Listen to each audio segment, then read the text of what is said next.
Hello, my name is Shalonda Moore, and welcome to the channel of the TC Institute, where I'll be providing you tips and understanding of things to do to make you a better transaction coordinator, or even how to become a transaction coordinator. So let's jump into this. First, in today's episode, I would love to give you tips to become a transaction coordinator. This is the question I get asked the most often. How do I become a transaction coordinator? Well, first, understanding what state you would like to be a transaction coordinator in. That's the most important thing. Once you understand what state you'd like to become a transaction coordinator in, then the first question you have to ask yourself, am I an unlicensed agent or am I a licensed real estate agent? From there, you have to be able to determine if your broker is going to allow for you to be a transaction coordinator for anyone outside of your brokerage, if you are a licensed agent, and also if that's even an option that you would like to do, be a TC and an agent, or just be a TC. You have to get that understanding for yourself.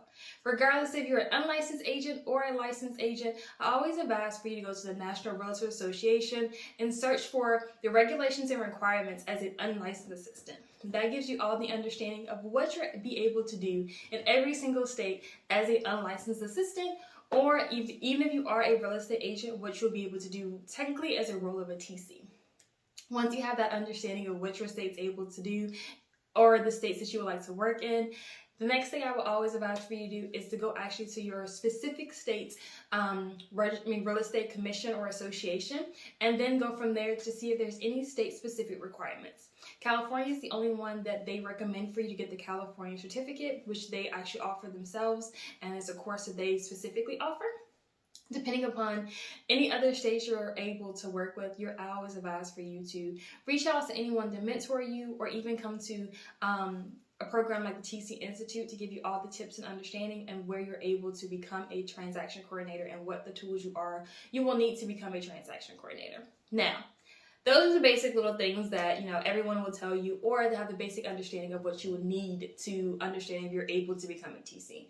Now, and the first tip that I would like to give you into becoming a TC, the first tip would be determine if it's really what you want to do. In order to be a TC, you have to have a great admin experience, be able to stay on top of due dates and regulations, and any contingencies within the contract, as well as to be able to deal with frustration.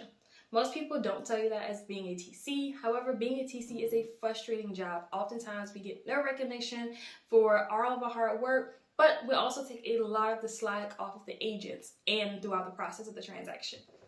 We're the individuals that work with all individuals throughout the transaction.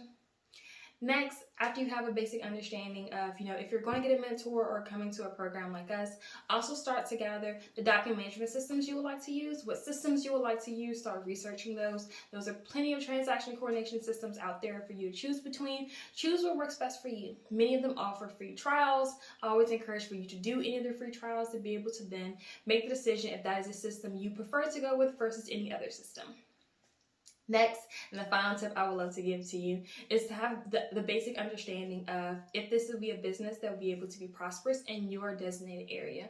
Being a TC in every state or even specific area is not always prosperous. And from there, you have to be able to determine if, hey, I'm willing to work in other states, I'm willing to work in other counties, other districts, or cities to be able to make this a prosperous career for me. That's all for the tips to becoming a transaction coordinator. Stay tuned and see our next episode.